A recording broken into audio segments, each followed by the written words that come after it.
पीरे तरीक़त राहे राहे शरीयत तरीक़त गुले गुलजारे तेक़ियत जुनाबियत हज़रत अल्लामा मौलाना अलहाज शाह ज़ियाउल मुस्तफ़ा साहब क़िबला मिंबर शरीफ पर मौजूद हैं, जिनको लोग देखने के लिए बुलाते हैं, जिन्हें लोग सुनने के लिए बुलाते हैं। आज आपकी मोहब्बतों के बीच वो ज़ात आई है। आप बस सूरत देखें, अपने नेकियों में, अपने अमाल में नेकियों का इजाफा करें। हज़रत मुजाहिद खिताबत का इस्तेमाल कर ले। नारे तकबीर, नारे रिसालत, उलमाए किराम, जश्ने दस्तार हुफाज़े किराम, मदरसा कादिया रिज़ाउल उलूम, नारे तकबीर, नारे रिसालत। कलामे पाक की तफसीर सुनिए, रसूले पाक की तौक़ीर सुनिए। अगर आप कुछ सुनिए या न सुनिए, लेकिन सैयद मुजाहिद की तकरीर सुनिए। नारे तकबीर। हाथ उठाएं। चाय वाले कैसे उठाएंगे?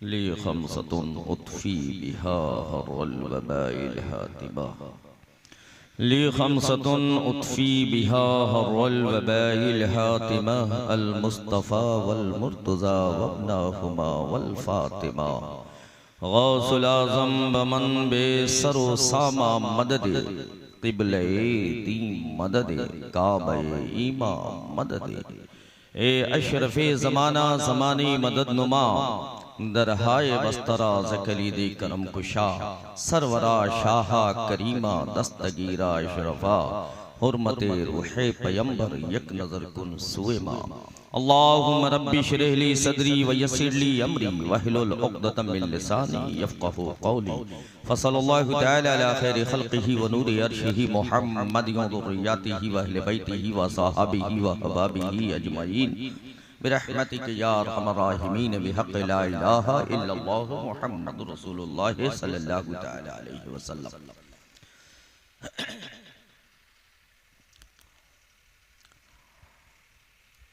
अल्हम्दुलिल्लाह अल्हम्दुलिल्लाहि नहमदुहु व नस्तईनुहु व नस्तगफिरुहु व नु'मिनु बिही व नतवक्कलु अलैहि व नऊज़ु बिल्लाहि मिन शुरूरि अनफुसिना व मिन सय्यिआति अअमालिना, मन यहदिहिल्लाहु फला मुदिल्ल लहु व मन युद्लिलहु फला हादिय लहु। व नशहदु अन ला इलाहा इल्लल्लाह व नशहदु अन्न सय्यिदना व मौलाना तबीबना व तबीब क़ुलूबिना व क़ुर्रतना व क़ुर्रत अयूनिना व मक़लूबिना व मसहूबिना व मौजूदिना व मक़सूदिना व हबीबिना व नबिय्यिना व वकीलिना व शफ़ीइना व शिफ़ाअ सुदूरिना व आलाना व औलाना व मौलाना मुहम्मदन अब्दुहु व रसूलुहु, अम्मा बअद, फ़अऊज़ु बिल्लाहि मिनश शैतानिर रजीम, बिस्मिल्लाहिर रहमानिर रहीम। या अय्यतुहन नफ्सुल मुतमइन्ना इरजिई इला रब्बिकी रादियतम मर्दिया फदखुली फी इबादी वदखुली जन्नती। सदक़ल्लाहु मौलानाल अज़ीम व सदक़ रसूलुहुन नबियुल अमीनुल मुबीनुल मतीनुल करीम व नहनु अला ज़ालिका लमिनश शाहिदीन व शाकिरीन वल्हम्दुलिल्लाहि रब्बिल आलमीन। अज़ीज़ान गिरामी और बिरादरान मिल्लत इस्लामिया, देखकर बेपनाह खुशी हो रही है सही माना में कि बहुत कम स्टेज ऐसे होते हैं कि जहाँ इतने उलमा इकट्ठे हो जाएं और मशाइख वक्त भी इकट्ठे हो जाएं। एक मशाइख हिदायत के लिए काफ़ी होते हैं और यहाँ तो कई मशाइख आए हुए हैं और आप लोगों की भी मोहब्बत को देख करके बड़ी खुशी हो रही है कि रात का 12 बज गए, 12:15 हो गए। अल्हम्दुलिल्लाह आपके आंखों में नींद का गलबा नहीं है। हैं? और क्यों हो, क्यों नींद का गलबा है? इसलिए कि आप आए हैं यहाँ इस महफिल में शरीक हुए हैं सीखने के लिए, कुछ समझने के लिए। इस महफिल में आए हैं तालिबे इल्म की तलब के लिए आप आए हैं। इस महफिल में आप तशरीफ लाए हैं, आपका मकसद सिर्फ ये है कि अल्लाह हमसे राजी हो जाए, मुस्तफा हमसे राजी हो जाए। इसलिए कि ये राजी हो गए तो सब राजी हो गए।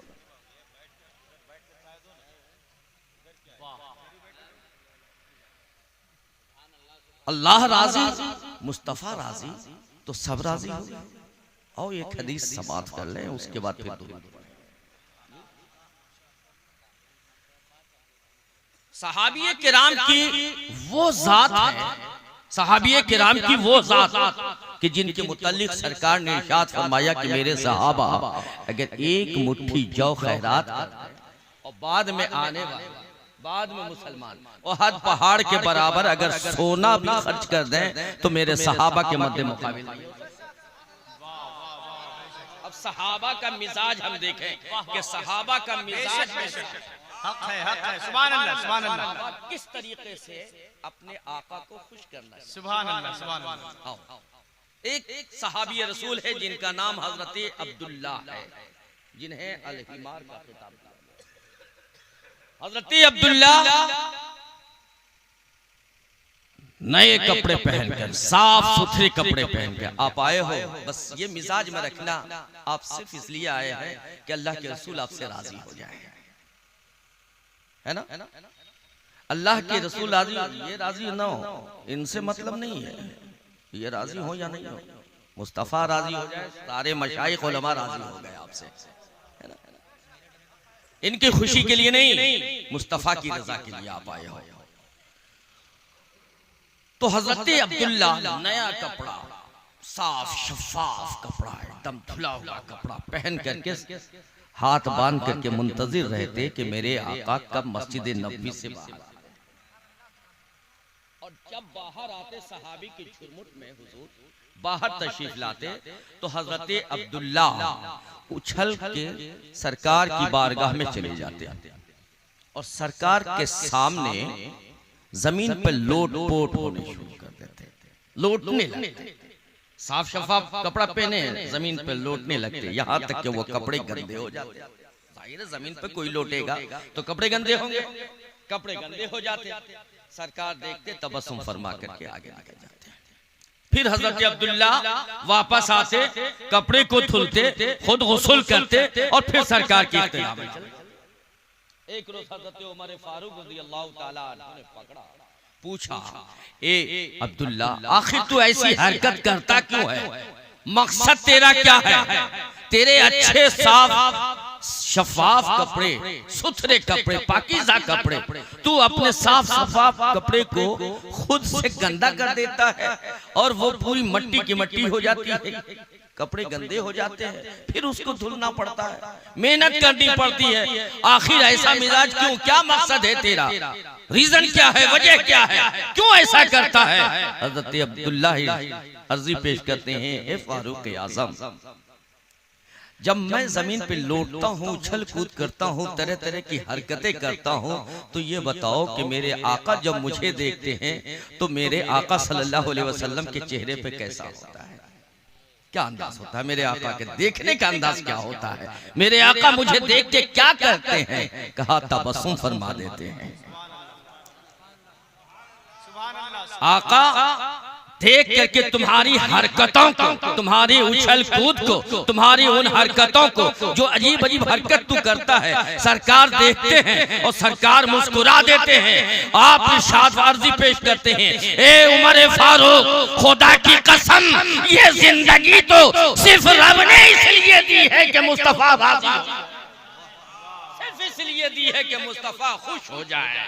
ये मेरी अदा इसलिए नहीं है, किसी और मकसद के लिए नहीं है, बल्कि मकसद सिर्फ ये है कि मुस्तफा मुस्कुरा दे, मुस्तफा राजी हो जाए। मेरे दोस्त आप बैठे हो, मजलिस है आका की, ये यकीन है हमारा कि हमारी निगाहें नहीं देख रही हैं, लेकिन ये भी ईमान हमारा साथ ही साथ है कि मुस्तफ़ा हमें देख रहे हैं, आका हमें देख रहे हैं। आका की तवज्जो हमारी जानिब है, और आका की हुजूर की जब तवज्जो हमारी जानिब है तो हुजूर हमारे दुरूद को भी सुन रहे हैं, हमारे पढ़ने को भी सुन रहे हैं, और हमें पढ़ता हुआ देख भी रहे हैं। तो अब इस मजलिस में हम इस अंदाज से बैठे, इस तरीके से बैठे, मशाइख किराम की जमात है, उलमा की जमात है, और फिर ये भी यकीन है कि हुजूर हमें देख रहे हैं। तो इस अंदाज से हम बैठे कि जिस अंदाज से, जो अंदाज हमारा अदब के साहिब है, हमारे अंदाज से अदब झलके, और फिर दुरूद पढ़ो, अदब से बैठ करके बेटे दुरूद पढ़ो, है ना। इसलिए कि तुम किसी और की जात, किसी और की बारगाह में नहीं पढ़ते मेरे अजीज, मेरे दोस्त, तुम ऐसी जात, ऐसे आका की बारगाह में दुरूद पढ़ने जा रहे हो कि जिनकी बारगाह में 70,000 फरिश्ते सुबह में आते हैं।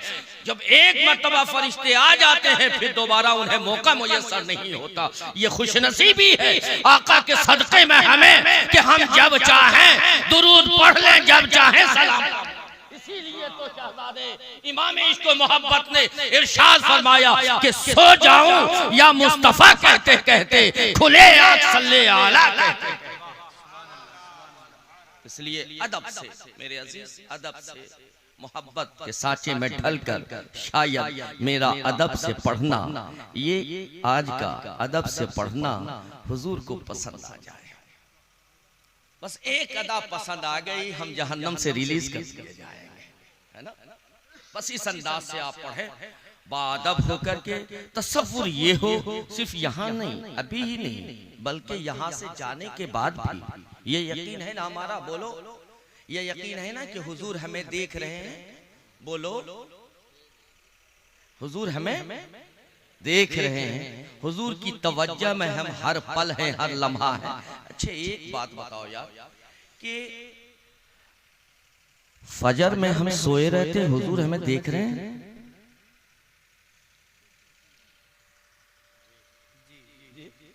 बोलो, फजर में हम अपने बिस्तर पे सो रहे हैं और हुजूर हमें देख रहे हैं। नमाजें हो रही हैं, हुजूर हमें देख रहे हैं। हम जानबूझ के नमाज छोड़ रहे हैं, कज़ा कर रहे हैं, हुजूर हमें देख रहे हैं। ज़ोहर में हम अपने घर में आराम कर रहे हैं, खाने पीने में लगे हैं, हुजूर हमें देख रहे हैं। असर में हम मार्केटिंग कर रहे हैं, हुजूर हमें देख रहे हैं। मगरिब में चाय नोशी कर रहे हैं, हुजूर हमें देख रहे हैं। इशा में हम चहलकदमी कर रहे हैं, महवी गुफ्तगू है, लेकिन मेरे मुस्तफा हमें देख रहे हैं। मेरा उम्मती है जिसका दावा है कि न ताअत पर, न तकवा पर, न ज़ुहद व इत्तक़ा पर है। हमारा नाज जो कुछ है वो प्यारे मुस्तफ़ा पर है। हमारा नाज जो कुछ है वो प्यारे मुस्तफ़ा पे है। हमारा अकीदा यही है, हमारा ईमान यही है कि हम अपने आमाल की बदौलत नहीं, अपने आमाल और किरदार की बुनियाद पे नहीं, बल्कि मुस्तफ़ा की शफ़ाअत की बुनियाद पे बख्शे जाएंगे। हमारा यही ईमान है, हमारा यही अकीदा है। तो लिहाजा मेरे दोस्त इस तसव्वुर को कायम रखना कि हुजूर तुम्हें देख रहे हैं। अगर ये तसव्वुर कायम हो जाए, हमारा ये तसव्वुर हमारे अंदर कायम हो जाए, ज़हन और दिलो दिमाग में बस जाए, तो यकीन जानो कि हमसे कभी खता होगी नहीं। जब जब हमारी मार्केट में निगाह उठेगी, फौरी दिल कहेगा हुजूर तुम्हें देख रहे हैं। जब ज़ोहर की अज़ान होगी, दिल कहेगा, अंदर से आवाज आएगी, नादान क्या कर रहा है, हुजूर तुम्हें देख रहे हैं। फजर का वक्त होगा, बिस्तर पे है, अज़ान की आवाज कान में आई, दिल ने कहा रे सोया हुआ है, हुजूर तुम्हें देख रहे हैं। जब ये तसव्वुर होगा तो फौरी बिस्तर छोड़ दोगे, और छोड़ करके भाग जाओगे मस्जिद की जानिब। इसलिए मेरे दोस्त आओ दिल की गहराई से सच्चाई के साथ दुरूद पाक का विर्द करें, अकीदत व मोहब्बत के साथ हाथ बांध लें और फिर सरकार की बारगाह में दुरूदों का नज़र पेश करें। अल्लाहुम्मा सल्ली अला सय्यिदना व शफीना व मौलाना मुहम्मदिन मादिनिल ज़ूद वल करम मंबइल इल्मी वल हिल्मी वल हिकम व अला आलिहि व सहबिहि बारिक व सल्लिम सलातों व सलाम अलैका या रसूल अल्लाह सल्लल्लाहु तआला अलैहि वसल्लम। नबी और आले नबी पे एक मतवा और बावाज़े पढ़ा सल्लल्लाहु अला नबील उम्मी व अला आलिहि व सहबिहि बारिक व सल्लिम सलातों व सलाम अलैका या रसूल अल्लाह सल्लल्लाहु तआला अलैहि वसल्लम। हुसूल बरकत के लिए एक मतवा और बावाज़े बुलंद पढ़ दीजिए सल्लल्लाहु अला जद्दिल हसन वल हुसैन व अला आलि जद्दिल हसन वल हुसैन व अला आलिहि व सहबिहि बारिक व सल्लिम सलातों व सलाम अलैका या रसूल अल्लाह सल्लल्लाहु तआला अलैहि वसल्लम। मेरे दोस्त, मैंने इन मशाइख किराम को देखा, ज़हन ने कहा कि आज ऐसी ही बात की जाए जो खानकाही बात, ऐसी बात की जाए जो खानकाह से पैगाम जो दिया जाता है वही बात आज पैगाम। अल्लाह रब्बुल इज्जत ने नफ्स के बारे में इरशाद फरमाया, नफ्स तीन किस्म की है, नफ्स अम्मारा, नफ्स लव्वामा और नफ्स मुतमइन्ना। यहाँ जो आयत है, यहाँ जो मुखातिब है, रब मुखातिब जिससे कर रहा है, ना तो वो अम्मारा है ना तो वो लव्वामा है, बल्कि नफ्स मुतमइन्ना है। अब उसे हल्के में आप समझ लो, नफ्स कहते किसको? आप परेशान हो रहे होगे ना कि नफ्स कहते किसको है? आप बहुत बोलते हो उसे अपनी जबान में। आजकल चूंकि अंग्रेजी माहौल बन चुका है ना, तो अंग्रेजी में उसे ईगो कहते हैं, अंग्रेजी में उसे ईगो कहते हैं, और हमारी और अपनी जबान में उसे हम कहते हैं मैं, अना, मैं सबसे बेहतर, हमने जो कह दिया वो सब में बेहतर। अल्लाह ने इरशाद फरमाया कि इसी हम को तुम मानो, इसी अना को खत्म करो, इसी नफ्स को तुम मारोगे, और इस नफ्स को मारकर जब तुम इस नफ्स को अपने ताबे कर लोगे तो तब तुम जाकर के नफ्स मुतमइन्ना, और जब नफ्स मुतमइन्ना वाले बनोगे तो फिर तुम्हें सोचने की जरूरत नहीं है। रब तुम्हें इनाम दे रहा है कि जब तुम नफ्स मुतमइन्ना वाले हो जाओगे तो तुम्हारी शान ये होगी कि जब तुम रब की जानिब पलटोगे, इरजिई इला रब्बिक रादियतन मर्दिया, जब तुम रब की जानिब पलटोगे तो इस हाल में पलटोगे, इस अंदाज से अपने मालिक से जाके मिलोगे कि रब तुम्हारा तुमसे राजी होगा, तुम अपने रब से राजी, रब तुम्हारा तुमसे राजी। अब जैसे देखो अब बहुत नाम सुना है और अल्लाह का शुक्र है, बेपनाह अल्लाह का करम है, सरकार सुरकाही का मुझ पर बेपनाह है, सरकार सुरकाही का बेपनाह फैज़ है।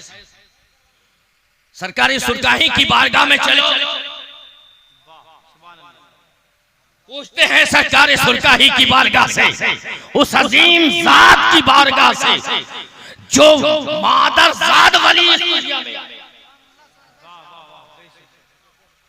शिकमे माँ में ही विलायत का ऐलान, जो आते ही विलायत का ऐलान अपनी हरकत से कर रहा हो, जिसकी एक एक अदाएं विलायत का इजहार कर रही है। सरकार सुरकाही की बारगाह में एक ज़ईफा पहुंचती है, हाथ बांध के कहती है, ए पीरू मुर्शिद, मैं बहुत गरीब हूँ, मैं बहुत गरीब हूँ, लाचार हूँ, बेवा हूँ। सरकार मेरी ख्वाहिश है कि आप एक वक्त का खाना मेरे यहाँ खा लीजिए, एक वक्त का खाना मेरे यहाँ खा लीजिए। आज आप गौर करें कि अगर आपके यहाँ खाने में कुछ गड़बड़ी हो तो सीधे प्लेट उठती है और बीवी के चेहरे पे पड़ती है ना, या ऑर्डर और सीधे जमीन पे जाके। मेरे दोस्त, खुदा की वो नेमत है, नेमत की तौहीन मत करना। नेमत की जब तौहीन करोगे तो खुदा नेमतें छीन लेगा। सरकार सुरकाही ने कबूल फरमाया, उसकी गुर्बत को देखा, उसकी अकीदत और मोहब्बत को देखा, इरशाद फरमाया कि सबसे अच्छा क्या बनाती है तू और सबसे आराम कौन सी चीज तुम्हें अवेलेबल है, हासिल कर सकती है। अब देखो पीर वो कामिल है, इसमें कोई शक नहीं, मुर्शिद कामिल है, लेकिन सरकार अपने मुरीद के हालात को देखते हैं, मुरीदा के हालात को देखते हैं और उस हालात के मुताबिक आप अपनी दावत कबूल, उसकी दावत को कबूल करते हैं। आपने इरशाद फरमाया कि बता सबसे अच्छा क्या बनाती है और सबसे आसानी से कौन सी चीज तुम्हें अवेलेबल। कहा हुजूर अभी तो फसल का जमाना है, साग बहुत आसानी से मिल जाएगा। अरे साग, अरे ये तो मेरी महबूब गज़ा है। कह दो सुभान अल्लाह, ये तो मेरी बड़ी महबूब गज़ा है, मैं बहुत चाव से बहुत शौक से साग खाता हूं। अब उसने कहा कि सरकार आप शौक से खाते हैं? सर कहा बहुत शौक से खाता हूं। आज का पीर हमारे जैसा नाकारा पीर रहता तो कहता कि बिरयानी से नीचे हम खाएंगे ही नहीं। हजरत लोग की बात नहीं है, हजरत लोग सरकार सुरकाही के साये में पले बढ़े हैं। सरकार ने जब इरशाद फरमाया, वो गई अपने खेत से तोड़ा, तोड़ने के बाद लाई, बहू को दिया, कहा देख मेरे पीरो मुर्शिद की दावत है, अच्छे से इसको बनाना, खूब लज्जत होनी चाहिए। कहा हाँ खूब मजा होगा, मैं खूब अच्छे से बनाऊंगा और खूब मेहनत और मुशक्कत करके जैसा उसको आया उस बेचारी ने बना डाला। सरकार की बारगाह में अर्जी पेश की गई, सरकार तशरीफ लाए, तशरीफ लाने के बाद सरकार ने खाना तनावुल फरमाया, थोड़ी सी रोटी के साथ खाया, उसके बाद इरशाद फरमाया कि अरे साग बहुत मजे का है। रोटी हटा दे, साग लिया, वाह वाह बेशक, सिर्फ साग, बहुत अच्छा है, सुभान अल्लाह, बहुत मजे का है साग, और ला। तलब करते चले गए, यहाँ तक कि उस बुढ़िया ने हाथ जोड़ लिया कि हुजूर अब साग खत्म हो गया है। कहा माशाल्लाह, शिकम सैर होके खाया हूँ, दुआ दिया है। हाथ उठा के दुआ दिया, दुआ देने के बाद अब वहां से तशरीफ लाए। अब ये ज़ईफा मुरीदनी बहू के पास गई, कहा बहू से कह रहे सरकार ने साग की बड़ी तारीफ की है, क्या थोड़ा सा बचा के रखा है या नहीं? कहा थोड़ा सा बचा के रखा है। कहा ला मेरे पीर मुर्शिद ने बड़ी तारीफ की है, जरा उसे भी हम खा लें। ला करके दिया, जैसे ही एक ने वाला लिया है, ना नमक है और न मिर्च है, नमक भी नहीं है, मिर्च भी कुछ नहीं है, बस हरिया इनका क्या कहते हैं, हरी चीज को खाते हैं, हरियाणी कहते हैं आप लोग, बस वही महक रहा। दौड़ती हुई वो आई, सरकार सुरकाही की बारगाह में कदमों में गिर गई, कहा ए मेरे शेख, ए मेरे मुर्शिद, पीर हो तो आप जैसा बाकमाल, सुभान अल्लाह, सुभान अल्लाह, आप जैसा बाकमाल हो, इसलिए कि आपने जरा सा भी आपके चेहरे पे शिकन ना आया तो नफ्स को इस तरीके से मशाइख ने मारा। यही है अनानियत को मारना, ईगो को खत्म कर दो, अपनी ख्वाहिश को मिटा दो। इसीलिए शायर ने कहा खुदी को कर बुलंद इतना कि हर तकदीर से पहले खुदा बंदे से खुद पूछे, बता तेरी रजा क्या है, बता तेरी रजा क्या है। अल्लाह जिंदाबाद, जिंदाबाद। और मिटा दो अपनी हस्ती को अगर कुछ मर्तबा चाहो, मिटा दो अपनी हस्ती को अगर कुछ मर्तबा चाहो, कि दाना खाक में मिलकर गुले गुलजार होता है, दाना खाक में मिलकर गुले गुलजार होता है। आसानी से चाहोगे जन्नत मिल जाए, आसानी से चाहोगे कि खुदा और रसूल की रजा हासिल हो जाए, नारा लगा करके जन्नत में जाना होता तो इस्लाम को सबसे पहला नारा मौलाए कायनात ने दिया है।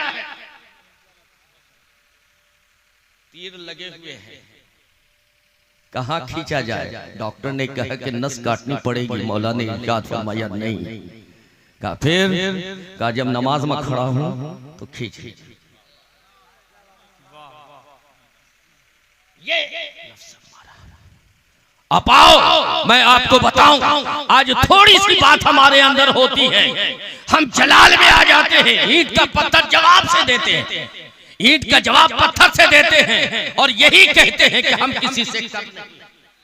और सरकार की बारगाह में चले, सैयदना सिद्दीक अकबर रज़ियल्लाहु ताला अन्हु तशरीफ फरमा है। एक यहूदी आता है और वो सरकार अबू बकर सिद्दीक रज़ियल्लाहु ताला अन्हु पे तरह तरह के इल्जाम आयद करना शुरू कर देता है, बुरा भला कहना शुरू कर देता है। हजरत सिद्दीक अकबर खामोश खड़े हैं।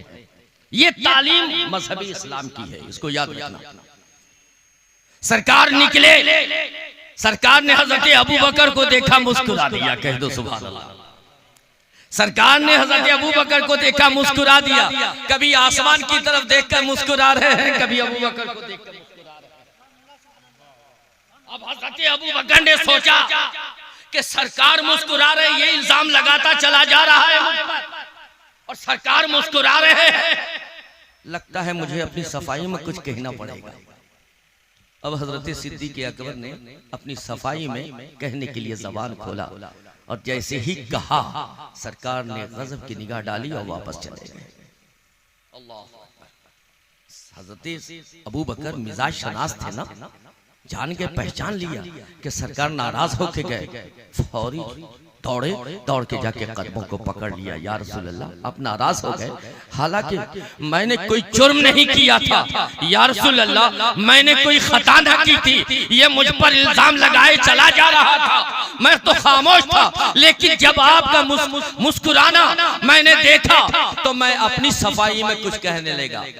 आपने इरशाद फरमाया, सरकार ने इरशाद फरमाया, अबू बकर जब तक तुम खामोश थे, खुदा ने तेरी सफाई के लिए 2 फरिश्ते पैदा करके भेज दिया था। एक तेरे दाएं तरफ था, एक तेरे बाएं तरफ था, दोनों तेरे बाजू को पकड़कर और ठीक उस तरीके से लड़ रहा था उस यहूदी से जिस तरीके से तुम्हारे यहाँ जाहिल कौम में औरतें लड़ा करती, हाथ उठा उठा करके ठीक उसी तरीके से वो लड़ रहे थे और रब की बारगाह में तेरी तरफ से सिफारिश पर पेश कर रहे थे कि मौला अबू बकर बेगुनाह है और ये यहूदी गुनहगार है, ये बेवजह का इल्जाम लगा। और जैसे ही तूने अपनी जबान खोली सफाई में, जैसे ही जबान खोली है, उससे फरिश्तों ने तुझे देखा और देखने के बाद फरिश्ते ऊपर चले गए और फिर 4 शैतान आ गए, एक दाएं बाएं आगे पीछे, और सब ने, किसी ने सर पे और किसी ने तेरे दिल पे हाथ रख करके तेरे अंदर इंतकामी जज्बा उभारना शुरू कर दिया। और जब इंतकामी जज्बा उभारना शुरू कर दिया, शैतान आए तो फिर मेरा क्या कहा, मैं वहां से निकल आया। ये दोस्तों पैगाम इस्लाम का पैगाम है, इस्लाम का यही पैगाम है। इस्लाम का पैगाम ये नहीं है कि ईंट का जवाब पत्थर से दो, इस्लाम का पैगाम ये है कि जो ईंट चलाए उसे अपने इखलाक की तलवार, ये पैगाम है। इस्लाम का वो पैगाम नहीं है। मेरे दोस्त, सरकार की जिंदगी को देखो, सरकार की जिंदगी का मुताला करो कि सरकार कायनात सल्लल्लाहु ताला अलैहि वसल्लम मस्जिद नबवी में तशरीफ फरमा है। मेरी बात समझ में आ रही है जी? मफहूम मकसद समझ रहे हैं आप लोग?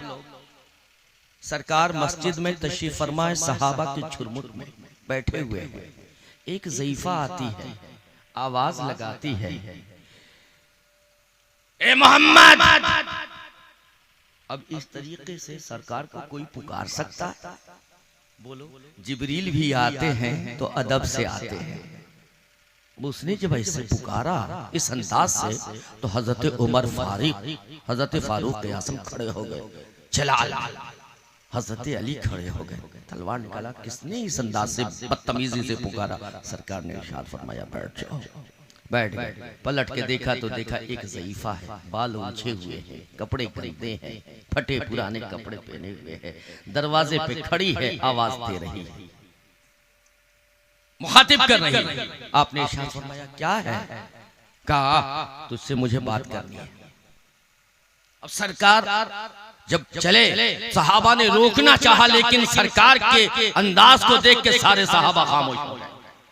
अब अब सरकार गए उसके साथ साथ और शहर से बाहर निकल, और शहर से बाहर निकल के खुले मैदान में सरकार को खड़ा करा और फिर पत्थर चुनती थी फेंकती थी, पत्थर चुनती थी फेंकती थी, और खुद ही अपने मन में जो कहते हैं अपने मन में गुफ्तगू करती रहती थी और उठा उठा के फेंकती रहती थी, उठा उठा के फेंकती रहती थी, फेंकती रही। एक साथ गुजर गए, घंटों गुजर गए, धूप की तपिश है। सरकार से फिर उसने कहा, ए मोहम्मद चल मेरा काम हो गया। हम और आप रहते तो क्या होता, बोलो कितने जलाल में आ जाते। लेकिन सरकार तो रहमतुल लिल आलमीन है, सरकार तो रहमतुल लिल आलमीन है। सरकार अपने उम्मत को दर्श दे रहे हैं। सरकार ने इरशाद फरमाया तेरा काम हो गया, चल। अब लेकर के आए मस्जिद नबवी के दरवाजे पे, सारे सहाबा मुंतजिर हैं। सारे सहाबा ने जब देखा हुजूर बाहर आते हुए, दौड़े, दौड़ के कदम बोसी और दस्तबोसी किया, हाथ बांध के चारों तरफ से खड़े हो गए। हजरत उमर फारूक ने कहा, या रसूल अल्लाह ये पगली है, या रसूल अल्लाह ये पगली है, या रसूल अल्लाह ये पागल है, ये पगली है। तो पागल को सब कुछ कह दो बुरा न लगे, लेकिन पागल को अगर पागल कह दो तो बुरा लगता है। ये उसकी सिफत है। पागल को अगर पागल कह दिया तो बहुत बुरा, और भी कुछ कह दो तो बुरा नहीं मानेगी, लेकिन पागल को अगर पागल कह दिया तो वो बुरा मान जाता है। अब उसे बुरा लगा, उसने सरकार का दामन थामा, कहा मोहम्मद देख तेरे साथी मुझे क्या कह रहे हैं, पागल कह रहे हैं, मैं पागल दिखती हूँ।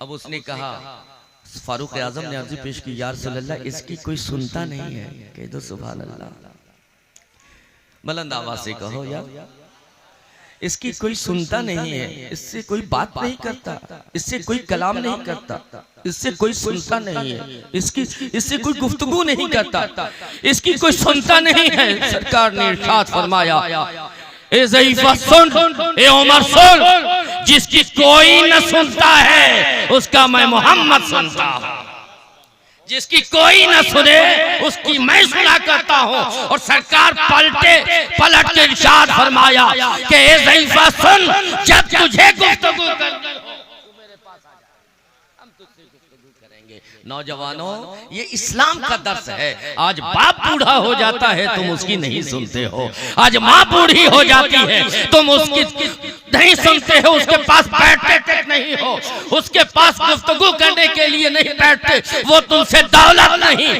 सरवत नहीं चाहती है, वो तुमसे सिर्फ ये चाहती है कि चंद लम्हे उसके बाजू में बैठकर वही अंदाज दिखाओ जो बचपने में दिखाया गया, वही अंदाज के लिए वो तड़पती है। तुमसे तुम्हारी दौलत नहीं मांगती है, तुमसे तुम्हारी सरवत नहीं मांगती है। ये इस्लाम का दर्स है।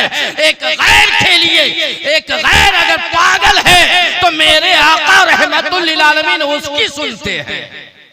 माँ तो हमें जन्म देती है, जन्म देने वाली है, बाप तो हमें जन्म देने वाला है, जिसने हमें चलना सिखाया है। आज चंद रुपए हम कमा लेते हैं तो अपने बूढ़े माँ और बूढ़े बाप को जाहिल गवार समझते हैं, अनपढ़ समझते हैं, हकारत भरी निगाह से उन्हें देखते हैं। क्यों? इसलिए कि हमारे पास दौलत का रेल पेल आ जाता है।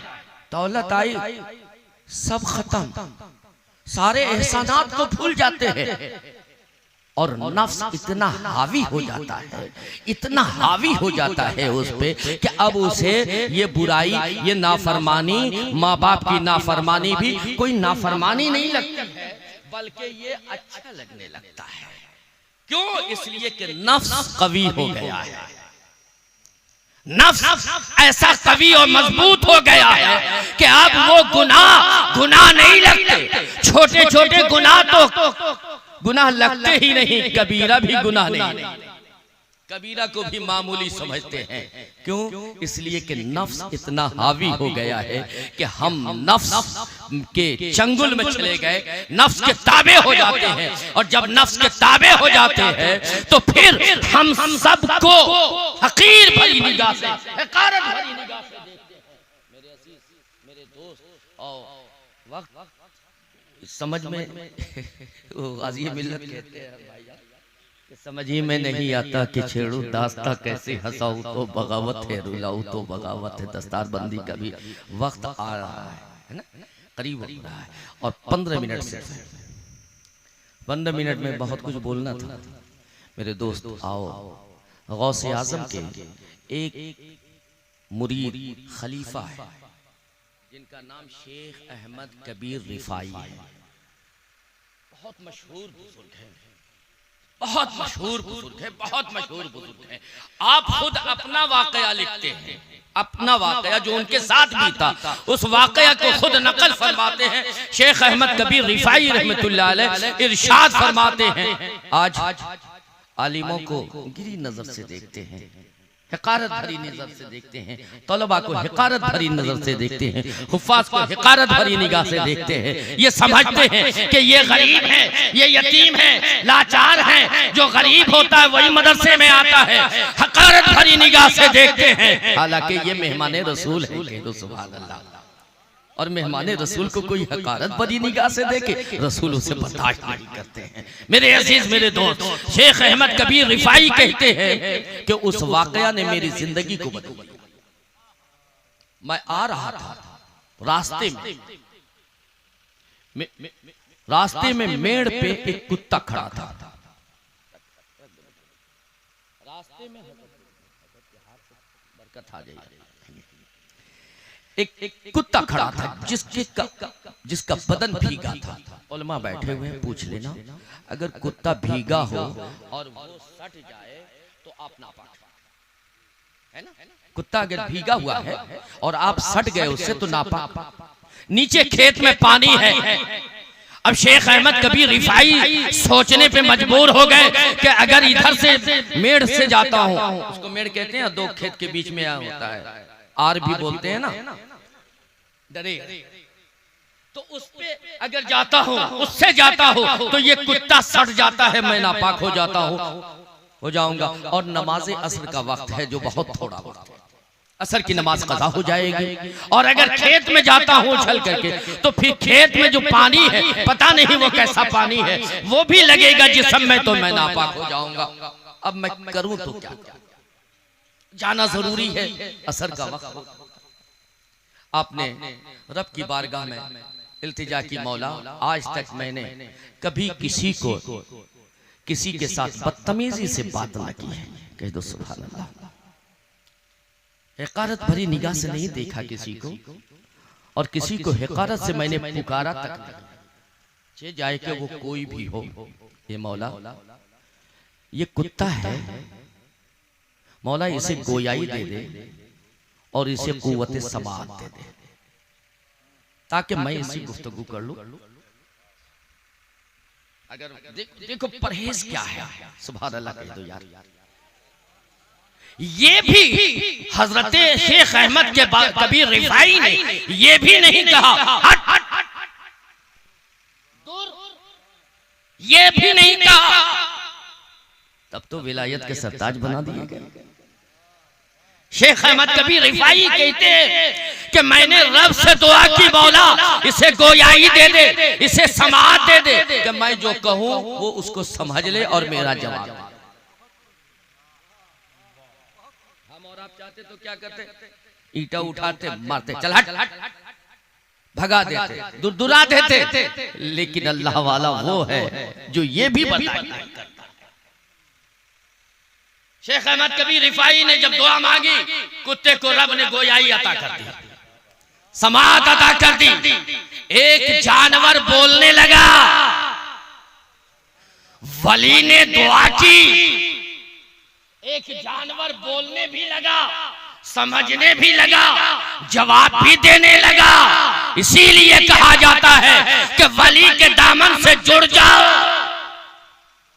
शायद फैज़ तुम्हें मिल जाए, शायद तुम बख्श दिए जाओ, और यकीनन बख्श दिए जाओ जब वली के दामन से जुड़ जाओगे। शेख अहमद कबीर रिफाई कहते, कुत्ते ने मुझसे पूछा कि क्या कहना चाहते हैं आप? तो मैंने, शेख अहमद कबीर रिफाई कहते हैं कि मैंने जब उससे कहा कि एक कुत्ता सुन, तुझ पर नमाज फर्ज नहीं है, मुझ पर नमाज फर्ज है, मेरी असर की नमाज कज़ा होने वाली है, तेरा भला होगा, तू उतर जा, हमको जाने के लिए रास्ता दे दे। शेख अहमद कबीर कहते हैं कि मैंने ये जुमला कहा कि तू खेत में उतर जा। अरे खेत में उतर जाएगा, तू ऐसे भीगा हुआ नापाक है, खेत में उतर जाएगा, तेरा कुछ ना जाएगा, मेरे लिए रास्ता बन जाएगा। हम चले जाएंगे और जमात से नमाज अदा कर लेंगे, तो तू उतर जा, तुझ पर नमाज फर्ज नहीं, मुझ पर नमाज फर्ज है। शेख अहमद कबीर रिफाई कहते हैं कि उसने एक जुमले में ऐसा जवाब दिया है कि मेरे रोंगटे खड़े हो गए और मैंने कुछ नहीं देखा, छलांग लगा दिया खेत और दौड़ता हुआ, रोता हुआ, ज़ारो कतार आंखों से आंसू बह रहे हैं, रोता हुआ मैं घर पहुंचा, गुस्ल किया और नमाज जो पढ़ी और जो सजदा किया, उस सजदे में जो लज्जत मैंने पाई, अब तक जिंदगी में कभी ऐसी लज्जत ना मिली थी।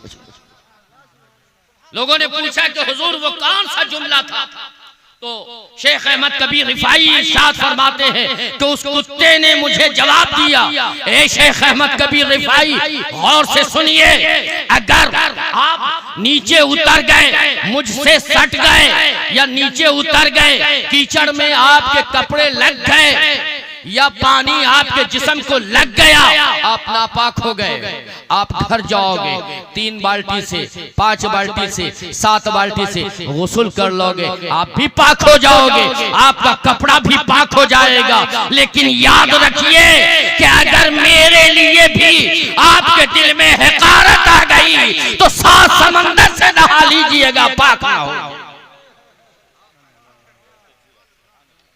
शेख अहमद कबीर रिफाई कहते हैं कि मैंने ये सुना, उस वक्त से मेरी दुनिया और जो मैंने सजदा किया, दिल से सबकी हकारत निकाली और सबसे हकीर खुद को जाना, सबसे हकीर खुद को जाना, और फिर सबसे हकीर खुद को जानकर जब मैंने सजदा किया तो रब ने उस सजदे में मुझे ऐसी लज्जत अता फरमाई कि मेरी ख्वाहिश होने लगी, मैं ये कहने लगा, मौला असर का वक्त इतने बढ़ा दे कि सजदे में ही मेरी रूह निकल जाए मगरिब का वक्त। तो लिल्लाह कभी किसी गरीब को हकारत से मत देखना। नफ्स जब हावी होता है, गालिब होता है, तभी नफ्स जब गालिब होता है ना, तभी इंसान दूसरे को हकारत से देखा करता है। इसलिए कभी हकारत से मत देखना। बंदा तो बंदा, अगर फरिश्ते किसी को हकारत से देख ले तो फरिश्ते भी अल्लाह के हिताब से मातूब हो जाते हैं, उनके बालों पर जल जाया करते हैं।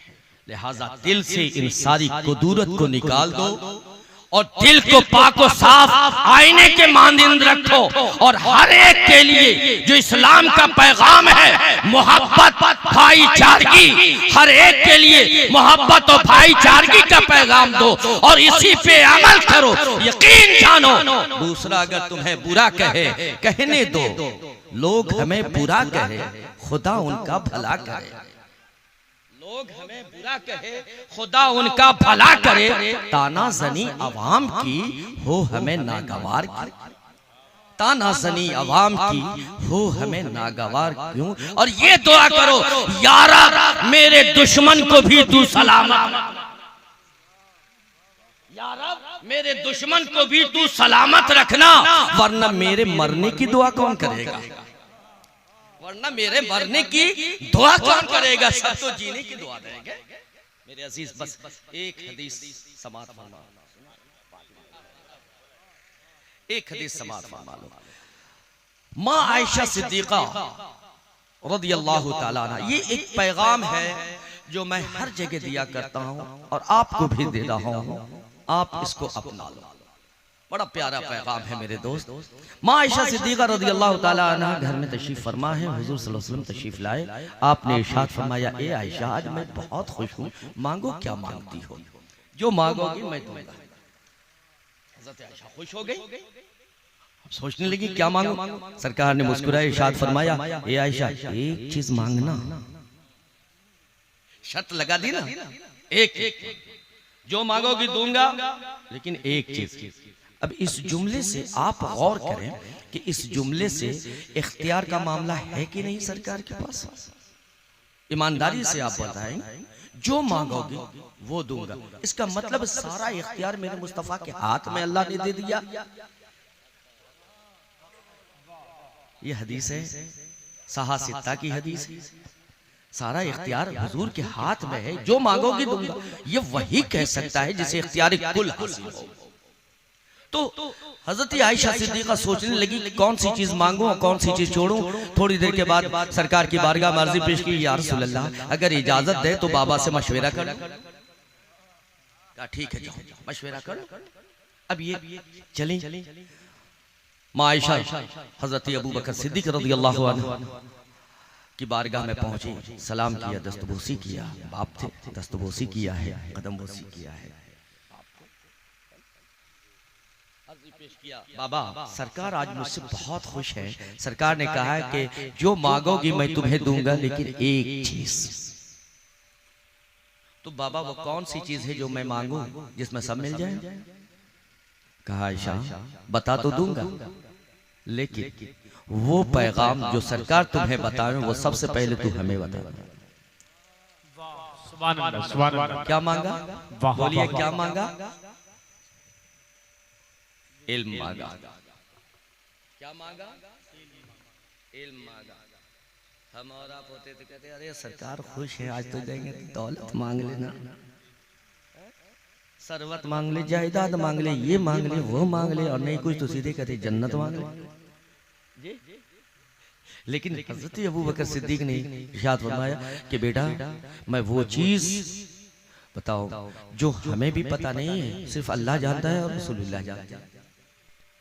कहा बाबा आपको भी खबर नहीं? कहा नहीं मुझे भी खबर नहीं, मौला अली को भी खबर नहीं, उस्मान गनी को भी खबर नहीं, फारूक आजम को भी खबर नहीं, किसी को खबर नहीं, जिब्रील को भी खबर नहीं, सिर्फ रब जानता है, उसका महबूब जानता है।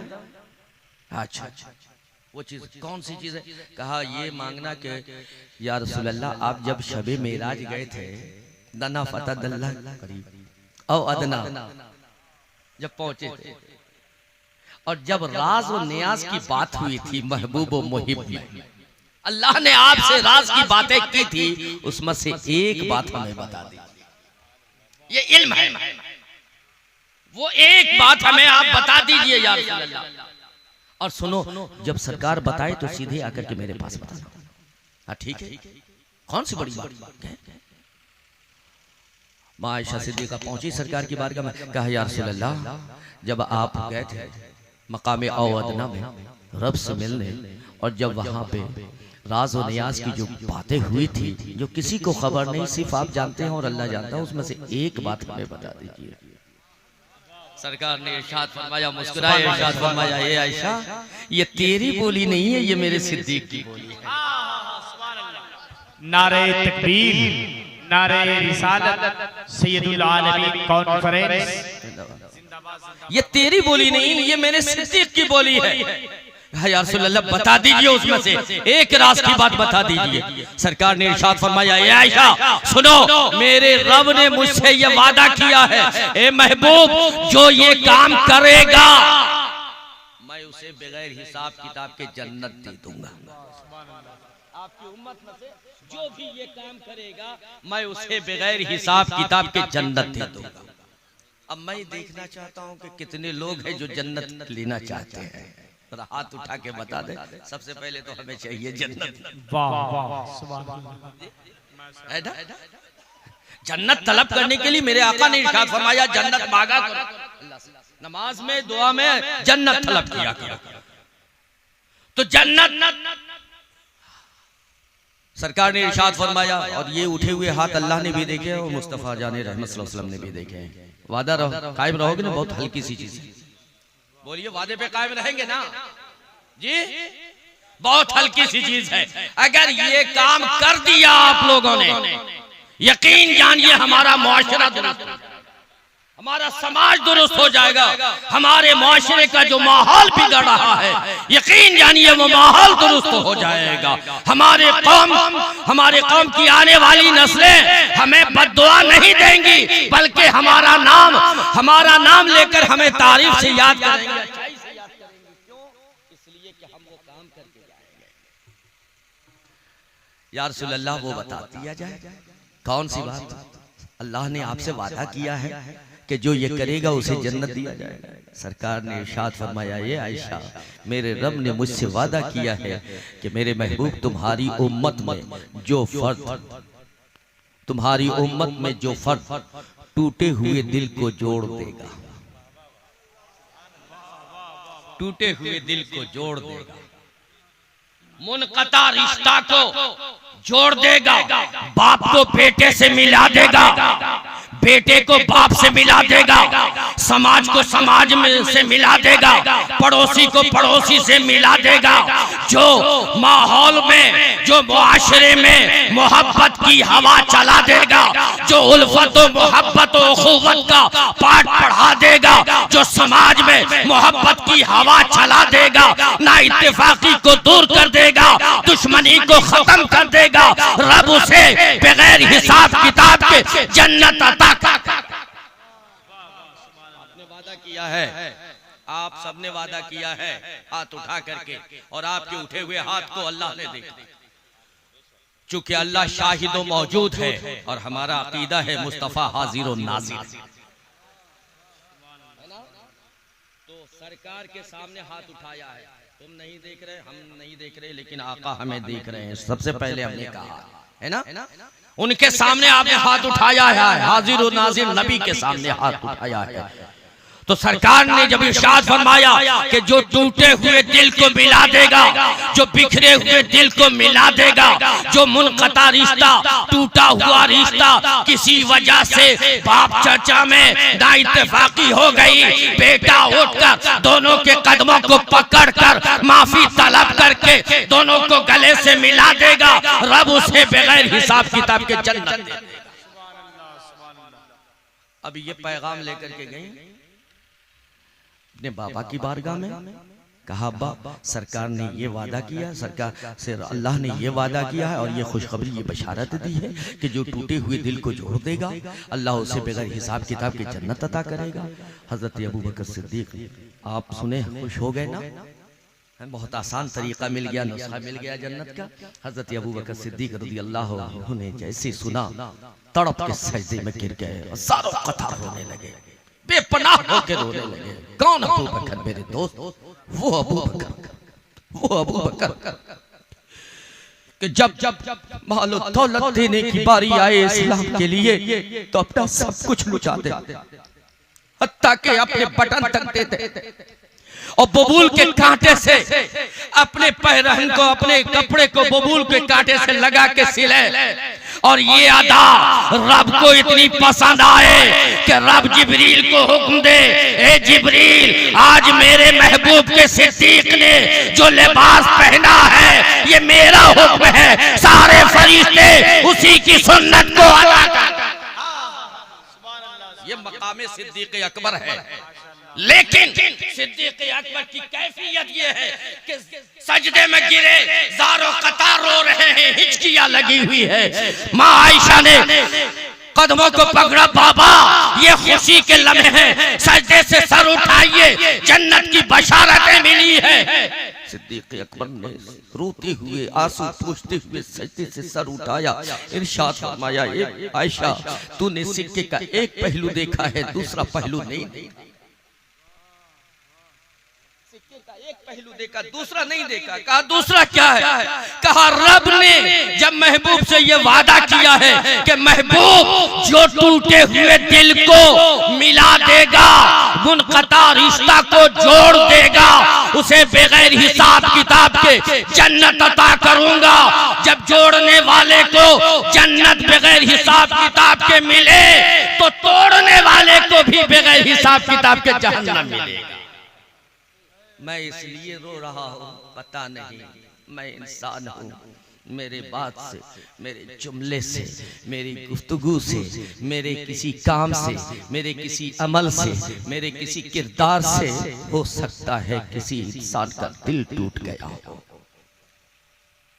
मेरी माँ का दिल, मेरे बाप का, किसी का दिल टूट गया हो मेरी गुफ्तगू से, मेरे कहे हुए जुमले से उसका दिल टूट गया हो तो सारी इबादतें एक तरह और फिर रब हमें जहन्नम में डाल दे। मैं ये सोच के रो रहा हूँ कि बहैसियत बशर के कहीं मुझसे ये खता ना हो, उस खता को याद करके मैं रो रहा हूँ। तो मेरे अजीज, मेरे दोस्त, आज अपना मुआशरा देखो, अपना माहौल देखो। लिल्लाह ऐसी हरकत न करो कि आपस में एक बालिश जमीन के लिए लड़ बैठो, आपस में थोड़ी सी बात के लिए आप आपस में ना इत्तेफाकी पैदा कर लो। चंद जुमले अगर किसी ने कह डाले तो उसके लिए मरने और मारने के लिए तैयार हो जाओ। नहीं, अगर वो मारने के लिए तैयार है तो आप सब्र करो, तो सब्र अय्यूबी का सदका। लेकिन अगर जवाब दोगे तो फिर बात आगे बढ़ती चली जाएगी और घर से निकल करके समाज में जाएगी, समाज से निकल करके कोर्ट में पहुंचेगी, फिर आपकी भी बर्बादी, अगले की भी बर्बादी होगी। लेकिन अगर एक बालिश भाई ने कब्जा किया, एक बालिश भाई को अता कर दो, दान में दे दो, माफ कर दो, तो इस माफी का अजर अल्लाह तुम्हें अता करेगा, अल्लाह के रसूल तुम्हें अता करेंगे कि मोहम्मद से वफा तूने तो हम तेरे हैं, ये जहां चीज है क्या लौहो कलम तेरे हैं। इंसान की 3 ख्वाहिश होती है और एक ख्वाहिश, पहली ख्वाहिश ये होती है कि अल्लाह हमसे राजी हो जाए, दूसरी ख्वाहिश होती है अल्लाह हमें अपना महबूब बंदा बना दे, तीसरी ख्वाहिश होती है अल्लाह हमें जन्नत अता कर दे। और ये तीनों ख्वाहिश का मुद्दा रब ने सुनाया है कि हम तुम्हें ये तीनों मकाम दे देंगे, तुमसे हम राजी हो जाएंगे, तू हमसे राजी हो जाएगा, हम तुम्हें अपना महबूब बंदा बना लेंगे, हम अपनी जन्नत में तुम्हें दाखिल कर देंगे। नफ्स को अपने मुतमईन कर लो, नफ्स को पर अपने गलबा हासिल कर लो, नफ्स को अपने ताबे कर लो, नफ्स के ताबे खुद न हो बल्कि नफ्स को अपने ताबे कर लो। जब नफ्स को अपने ताबे कर लोगे तो ये 3 दर्जा तुम्हें हम अता कर देंगे कि इस हाल में तुम हमसे मिलोगे कि हम तुमसे राजी हो जाएंगे, तू हमसे राजी हो जाएगा। अल्लाह की बारगाह में दुआ है कि अल्लाह रब्बुल इज्जत इस आयत मुबारका में सबसे पहले हमें अमल करने की तौफीक अता फरमाए और हमारे साथ हमारे तमाम भाइयों को अमल करने की तौफीक अता फरमाए। और अल्लाह रब्बुल इज्जत अपने महबूब की शरीयत पे हमें चलने की तौफीक अता फरमाए, मुत्तबे शरीयत बनाए, इत्तबाए मुस्तफ़ा में रहने की तौफीक अता फरमाए। व आखिर दावाना अनिल हम्दुलिल्लाहि रब्बिल आलमीन। अस्सलामु अलैकुम व रहमतुल्लाहि व बरकातुहू।